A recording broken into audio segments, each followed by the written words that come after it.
Hello friends, welcome to a new video. Today we will be taking a look at my 2026 bullet journal setup. I am really excited for this year and I have high hopes, and I'm really excited about the notebook I'm using. As you can see, it's quite different from my previous journals, which for the most part were black, except for maybe some rose gold accents this previous year. However, this time I wanted a different paper color, as I have hinted towards in my flip through video. But yeah, the paper color that I wanted came in this notebook from Victoria's Journals, which I got from a store in Turkey. I think Victoria's Journals is based in Turkey, so I got it through an online store that sells these notebooks, and they came in three colors: this beautiful dark blue, a forest green, and then a very gorgeous brown. But unfortunately the brown sold out for like a month while I was trying to buy my 2026 notebook, so in the end I decided to go with the blue. I do like a Bujo, so it's fine. But as you can see, it has an embossed gold fawn or Bambi, I guess, and yeah, it's velvet, so it has gathered some lint and such, despite me not having any pets and it being winter, so there's not a lot of dust. So I keep handy a mini lint roller. As you can see, I did give it a wipe down before I started filming because it was considerably more dusty than this. But yeah, it has a small like leaf motif embossed on the spine, and a blank back cover with the company's logo, Victoria's Journals, debossed very faintly at the bottom. And it has two bookmarks, as you can see, a blue and a gold, which sort of gives away the paper color. Oh yes, it's a craft paper notebook. I'm so excited for this. It's dot grid, 150 GSM craft paper, and I already know Cadence. I forgot her YouTube channel name, but she also moved to a craft paper journal, so I'm really excited. I feel like this is gonna be the paper color of the year, so yeah, it's gonna be a lot of fun. It is less neutral than I thought it would be, but maybe that's because I've been using like craft paper from actual like craft bags and such, if that makes sense. So yeah, I like it, and I'm really excited. It doesn't have a pen loop, it doesn't have an elastic closure, but I'm gonna create an elastic closure myself just to keep it shut. I usually don't mind, but since I've been taking this with me in my bag, I do need it to stay closed. But anyway, yeah, I set it up on my own time just because December ended up being a high traffic season in terms of like social events and other commitments. So had I not set it up on my own time, I probably would not have a 2026 set up yet, and it's like 4 days until the new year, so I'm really glad I did that. Yeah, today we're gonna take a look at that, and it's actually quite simple, so let's get started. As you can see, the cover is already done. I ended up creating my cover page on like the actual first page. Usually it's decorated by the brand, or they keep it like blank like this. It's like the nameplate page, but I turned it into my cover page. I had a few illustrations in mind for what I wanted, but this one of an eagle, or maybe it's a falcon, but either way, this one stood out to me and I really wanted to have it on my cover page.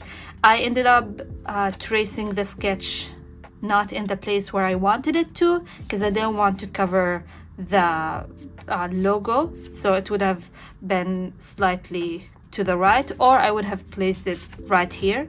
But I thought since the eagle is facing that way, maybe I'm gonna have a quote here, except I haven't decided yet what I should have here as a quote. It's a very big commitment to choose a quote on the cover, so I'm still looking until I feel like I found the perfect one.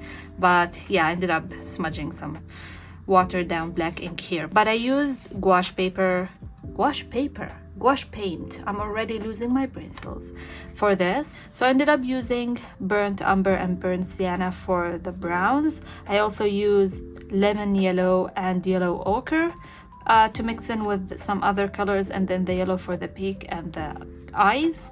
Also lamp black and titanium white, of course. And then, yeah, did a few layers. I will put a before and after or halfway through. I like to do those on Instagram. I take a picture halfway through and then of the end result.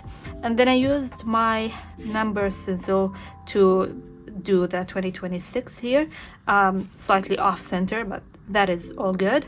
And then I didn't fill it in fully, so I just scribbled with my Pigma Micron. So yeah, this is my cover page. I'm just waiting to find a quote to put here, but it's very simple, and this is pretty much the only illustration in this setup.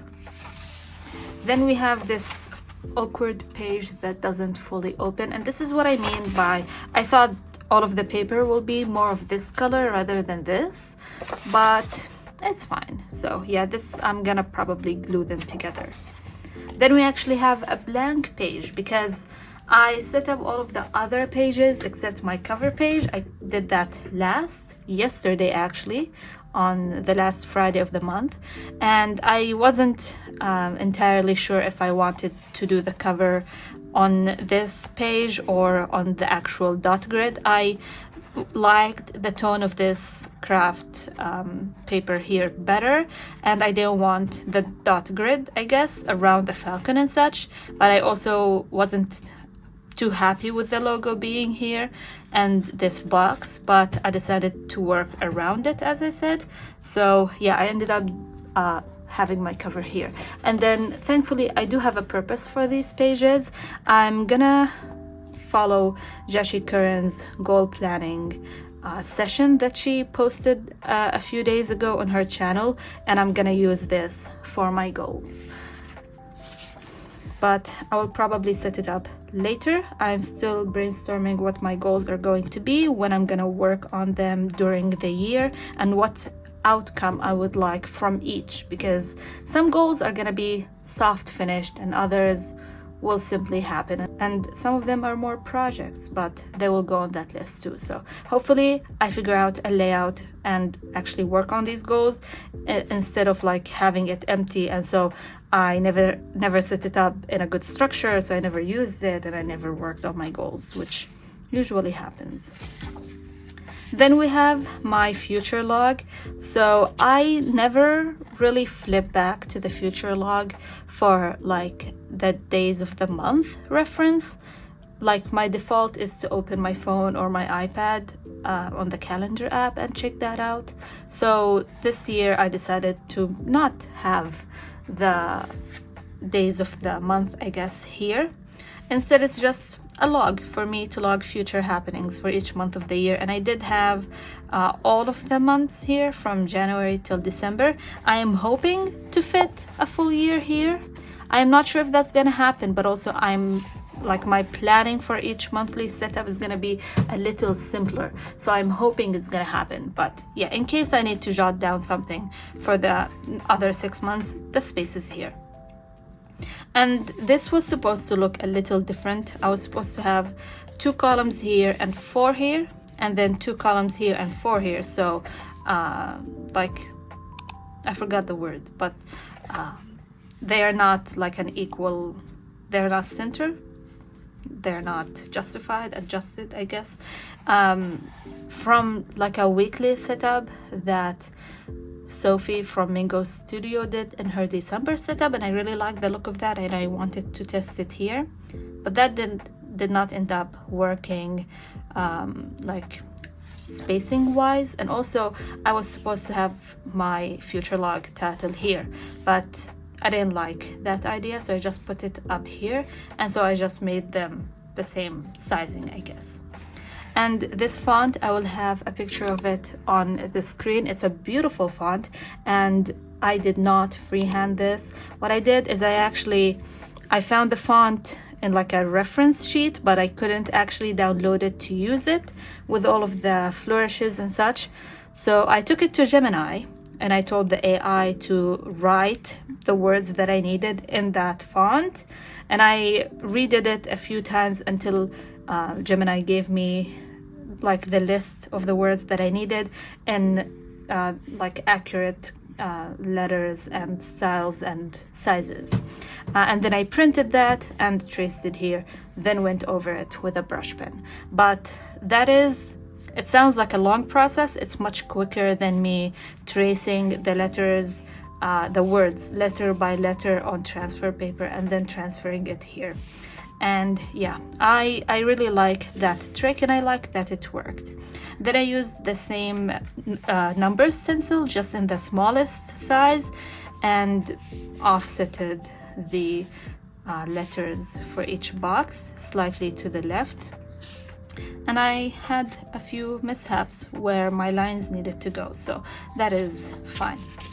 I debated whether to use white ink or black ink, because the fun in using different paper colors is the ability to use white ink on them. But yeah, I felt like I was gonna lose on the contrast, and I didn't want that, so I ended up just using black. But I will test the white ink throughout the year. Then we have this list, which is my up next and projects. So for the projects, as you can see, I did not structure it at all because I don't know what the projects are going to be. So what I'm thinking is I'm gonna link this side of this spread with whatever I'm gonna set up here, and maybe have all of my goals here but my projects here. Or if I can create a project out of a goal as like action steps, I could have it here. I'm still not entirely sure, but I knew that I wanted to have a projects list. And one of them is going to be this YouTube channel, so I'll list like the videos that I would like to release and like the stages in the process. So concept, sketching if needed, filming, editing, description box, thumbnail, all of that stuff. The up next is my future me problems list. That title, I felt like it was giving me a pass on never working on those tasks, because it's always for future me, not the current me, so I will never actually feel the need or motivation to do them. But these are tasks that I'm putting on here because I want to carve out time to actually do them. So I thought up next should be an appropriate title, so when I have a little bit free time, I will see out of these tasks which I'm gonna do next, right? So I second line highlighted the Tombow 89, which is like a neutral brown toned Tombow, gray Tombow, but on here, because it's craft paper, it just looks gray, which is amazing. I have found my second line highlight color. I ended up accidentally coloring all the way on both columns because I'm doing sort of like the what is it called, the Alistair method. So this is just the initials for each month, and the thing is, if I have wash makeup brushes 4 times on this list, I want to know at which point in the year I did so, because sometimes I'm like, oh, did I duplicate or did I need to do this task again? So yeah, this is just for me to write when each task happened if necessary. And again, accidentally I started lining the entire column until I realized, wait, this doesn't look correct. So they're there, but it is fine. We move on. Then we have my finance summary, and I feel like I'm gonna be in trouble because I don't have a structure for this, but I don't know what to do with my finance summary. I feel like I am lost. The one most important thing is to actually log how much I have in my bank account and saved at the first of the year, because last year I did not do that, and the entire year I felt like I had no idea what I had done throughout the year in terms of savings and spending, because I don't have the starter point. So this time I'm prioritizing that, but I'm not sure if I want to have like a summary for each month. I have that maybe in the monthly reviews. Do I want to have an ongoing tracker? I'm still not decided, but I need to decide quick. Then we have my freelance log, and this one I know what structure works for me, and it is this one, so I just created it. This should last me for like the entire term, for the first quarter and a bit of 2026. After that we will be in summer break, and usually I don't have any freelance work over the summer, and then for the next school year I'm not guaranteed to be in this notebook, so I did not set up the other page. So yeah, I just wrote freelance log, and AI forgot to add an extra E, and so did I, so we are both at fault. And then I left a space here because I usually like to write how much I got paid and at which point in the year, because usually I work with a teacher and a student and a few other people as well, and I get paid at the end of the school term. So yeah, it's a simple table. It has the month, the date, the client, a short description, the price, the pay date, so that I can reference how whichever pay date I got is covered by which order, I guess, and then if I have sent it to the client. Then we have this, which I'm really excited about. One of the goals I want for next year is to read. I have really fallen off reading since May, which is when my life got a little more hectic and I got my first day job, I guess, corporate job, and I don't have a lot of time to read, especially if I need to invest a lot of time and emotional energy. So books that take more than 4 to 5 hours to read, I don't gravitate towards those, even though sometimes they are really interesting. But I thought this would be a really nice challenge. I really like the idea. So it's the Goober's Micro Bakery, the reading challenge hosted by Goober's Who Read Book Club, I believe it's called, also by Jashi Curran. Can we see a theme? Anyway, I really like the idea, and I like the prompts. I watched the video and I felt like it's very open-ended, even though it's also already set up. So for each month you have 2 prompts, and you can basically interpret the prompt however you want. So for example, for January it's sourdough and banana bread, and for banana bread the prompt was like an overdone trope, but I'm thinking banana bread could also mean something else. We have croissants. I don't remember what the prompt was, but for me maybe a French-based like book, a Valentine book in Paris, or maybe a classic, because croissants are a classic dessert or baked good.